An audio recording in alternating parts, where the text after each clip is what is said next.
One of our subscribers named Bella sent me this story, and the moment she described standing in that amphitheater while her father tried to humiliate her, I knew this wasn't going to end the way he expected. The sun blazed down on the Coronado Amphitheater, but the heat radiating off my father was worse. Richard was in his natural habitat, performing. He held court with a cluster of parents we barely knew, projecting his voice just loud enough for anyone within 30 feet to catch the punchline. Me. He pointed in my direction without even making eye contact. "She dropped out of the Navy," he announced with a dramatic shake of his head. "Couldn't handle the discipline. You know how it is. Some kids are built for service, like my Tyler here." He clapped Tyler proudly on the shoulder. "And some," he gestured vaguely at my plain civilian dress, "end up doing logistics for a trucking company. But hey, failure washes out eventually, right?" He flashed that wide, wounded smile he had perfected years ago, the one that invited sympathy for him and quiet contempt for me. I didn't react. I stood perfectly still, checking my watch. Beside him, my brother Tyler, sharp and immaculate in his dress whites, stared hard at a crack in the pavement, silent. Before I tell you what happened when the 4-star general stepped off the stage and walked directly toward me, drop a comment. Where are you watching from right now? I want to see how far this story travels. I checked my watch again, not out of impatience, but because timing is what separates a successful operation from a casualty report. Richard mistook my silence for defeat. He thought he was looking at a broken woman, a 42-year-old who had washed out of basic training 20 years ago and never recovered. He saw disappointment.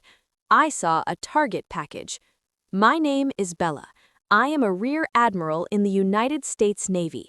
I currently serve as the Director of Naval Intelligence. I did not drop out. I was recruited. My failure was a cover story crafted 2 decades ago so I could disappear into rooms that have no windows and no names. While Richard told his friends I couldn't handle yelling, I was coordinating extractions in hostile zones.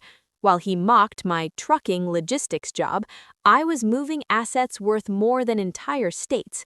But Richard didn't know that, and his ignorance was the only reason he was still breathing comfortably. He leaned closer, breath thick with stale coffee. "Smile, Bella," he whispered, venom slipping beneath the surface so no one else could hear. 18 years of food, housing, and that tuition you flushed down the drain. He lowered his voice further. $250,000. That's what you owe me. Until you pay it back, you stand there and let me speak. The $250,000 lie, his favorite weapon. For years, he dangled that imaginary debt over me, claiming my quitting had wrecked his finances. He threatened to call my trucking supervisor and expose me as unreliable if I didn't fall in line. He believed he controlled my livelihood. The irony could have drawn blood. I had paid my own tuition. I had earned every star and stripe on my collar. And for the last decade, I had been sending money home, tens of thousands of dollars, through an anonymous veterans grant I quietly established just to keep a roof over his head. He cashed every check, probably spent it on Tyler's car payments, then screamed at me for being a burden. I studied him carefully, and whatever trace of daughterly guilt remained finally dissolved. He didn't want repayment. If I wrote him a check for $250,000 on the spot, he wouldn't feel relief. He'd feel threatened, because Richard didn't need a successful daughter. He needed a failed one. He needed my failure to prop up his ego. As long as I was beneath him, he could feel tall. As long as I was the disappointment, he could play the martyr. "I'm not smiling, Dad," I said evenly, "and the tab is closed." He blinked, confusion flickering across his face before anger returned. He opened his mouth to escalate, to unleash something ugly in the middle of the aisle, but the PA system crackled overhead. The ceremony was beginning. He jabbed a finger at me one last time, warning, threat, ownership, then turned to applaud the son he actually loved. I adjusted my stance, feet shoulder-width apart, hands clasped behind my back. He thought power belonged to whoever spoke the loudest. In my world, the loudest voice is usually the distraction. The real threat moves quietly. The red velvet ropes separating the distinguished visitors from the crowd were thick and polished, suspended between brass stanchions, a literal line dividing those who mattered from those who watched. Richard hovered near them, vibrating with the desire to cross over. He checked his watch, then mine, scanned the area for someone important enough to impress. 5 minutes, he muttered. They should be seating families soon. He straightened Tyler's collar with sharp pride. "You look like a hero, son." Tyler nodded, avoiding my gaze. He understood. He always had. But Tyler had learned survival from the opposite side of the equation. If you stay quiet, the predator eats someone else. Then Richard turned to me. The warmth vanished from his expression, replaced with cold utility. He snapped his fingers, a sharp, cutting sound. "Here," he said, thrusting a heavy designer tote into my chest. It belonged to Tyler's girlfriend, who was busy taking selfies near the stage. "And take these." He shoved 3 empty metal water bottles into my hands. They clanged against my rings. I stood there, arms full of baggage that wasn't mine. "Well," he barked, "go fill them at the fountain. Make yourself useful, Bella. Since you won't be sitting in VIP, you might as well serve the people who will. You're used to fetching things in that trucking job." He laughed. Actually laughed, glancing around to see if anyone appreciated his performance. In that moment, the temperature inside the amphitheater seemed to drop. I looked at him, and for the first time in 42 years, I didn't see a father. I didn't even see a bully. I saw a parasite. The clarity hit like a satellite image sharpening into focus. This wasn't random cruelty. It was survival, the purest form of the scapegoat dynamic. Richard didn't hate me. He fed on me. He looked at Tyler, successful, decorated, admired, and he felt small. And a narcissist cannot survive feeling small. He needed a counterweight. He needed a failure beside him to feel tall. I wasn't his daughter. I was fuel. My mistakes powered his ego. He needed me broken so he could play king. Every insult was feeding time. The realization killed the last living cell of empathy inside me. I wasn't angry anymore. You don't rage at a tick for drinking blood. You remove it. "I said move," Richard snapped, stepping closer. "Don't embarrass me." I glanced at the bottles, the bag, the velvet rope he thought defined us. "No," I said. "Excuse me?" His face darkened, veins rising in his neck. "You do what I tell you. You owe me." "I don't owe you anything," I replied, my voice completely flat, devoid of emotion he could harvest. "And I'm done carrying your baggage." I opened my hands. I didn't throw anything. I simply stopped holding what wasn't mine. The tote bag dropped to the concrete with a heavy thud. The metal bottles clattered loudly, rolling across the pavement until they stopped against his polished dress shoes. The sound sliced through the pre-ceremony hush. Tyler's head snapped toward us. The girlfriend lowered her phone. Nearby parents fell silent. "Pick that up," Richard hissed, his voice trembling with something close to panic. He wasn't losing control of the scene. He was losing control of the asset. "Pick it up right now, or I swear to God, Bella." "Gravity," I said, stepping over the bag. "It's a law of nature, Dad. Things fall when you stop holding them up." I didn't wait for his response. I turned my back on him, adjusting my blazer, and faced the stage. The PA system crackled. The band struck the first note. The operation was live. General Vance didn't walk to the podium. He occupied it. He was a 4-star general, a man whose career was written in the lines of a face that had seen things most people only watch in movies. The silence that fell over the amphitheater wasn't just respectful, it was absolute. Even the seagulls seemed to stop calling. Richard, however, was still muttering under his breath, kicking the water bottles. I dropped back toward my feet, trying to regain some semblance of dominance in his small, angry universe. "You're gonna pay for this," he whispered, eyes fixed forward, but venom directed sideways. "Wait until we get home." "Quiet," I said.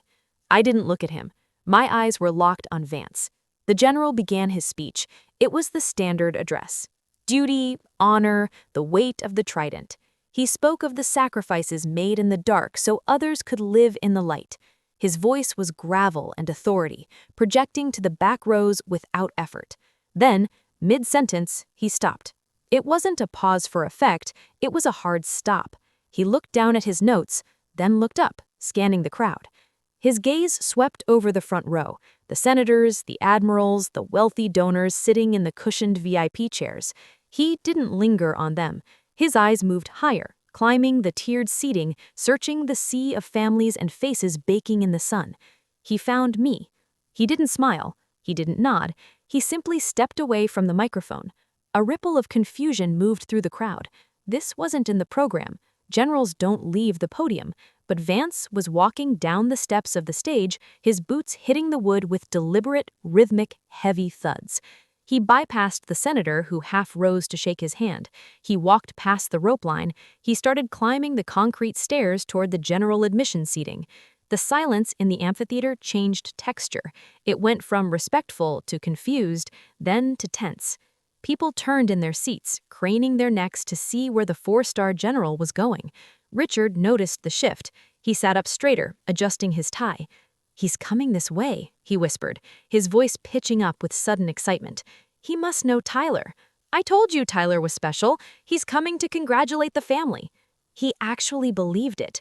He preened, shooting a smug look at the family next to us, preparing his face for the honor he felt he was owed. He nudged me hard with his elbow. "Sit up straight," he hissed. "Don't embarrass your brother." Vance kept climbing. He was 20 feet away. 10. Richard stood up, his hand extended, a wide, ingratiating smile plastered on his face. "General, what an honor!" Vance didn't even blink. He walked past Richard as if he were a ghost. He didn't break stride. He stopped directly in front of me. The air left the amphitheater. I stood up. I didn't stand like a tired sister or a disappointing daughter. I stood the way I had stood for 20 years in briefing rooms, from the Pentagon to the Situation Room. Shoulders back, spine steel, chin level. Vance looked me in the eye. The connection was instant, a shared language of clearance levels and classified wins. Then, slowly, deliberately, he raised his right hand to the brim of his cover. He held the salute. It wasn't a casual greeting, it was a formal rendering of honors. "Rear Admiral," Vance said, his voice carrying in the dead silence. "We were told you were deployed. We didn't think you'd come." I returned the salute, crisp and sharp, cutting the air. "General, it's my brother's graduation. I wouldn't miss it."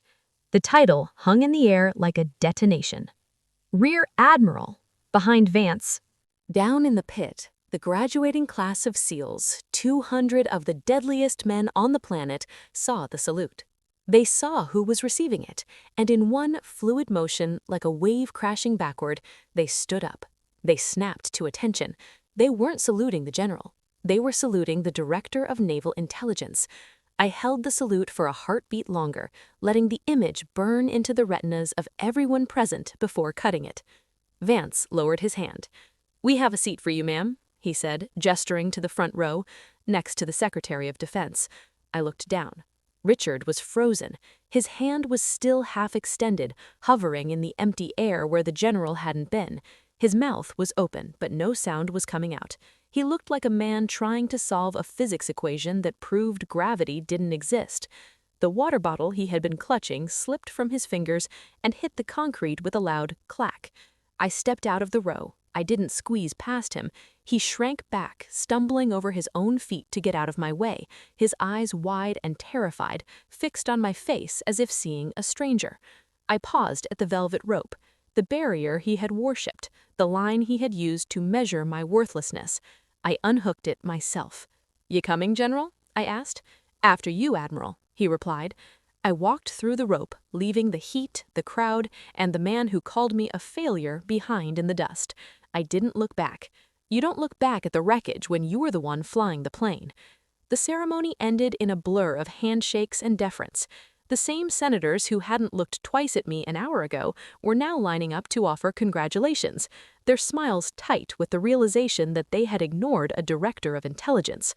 I navigated the reception line with practiced efficiency, accepting the praise without letting it touch me. It wasn't for me anyway, it was for the stars on my collar. As we reached the SUV, General Vance informed me that secure transport was waiting. 2 MPs flanked us, and for the first time I felt the tension ease. I reached for the door. Then a body slammed into the hood. It was Richard. He had forced his way through the crowd, face purple with rage, screaming that I had humiliated him. The MPs moved instantly, but he waved them off and grabbed my wrist hard, yanking me away from the vehicle. "You're my daughter," he shouted. "You do what I say." I didn't resist. I went still. He mistook it for surrender and tightened his grip, demanding I take him inside and introduce him as the man who made me.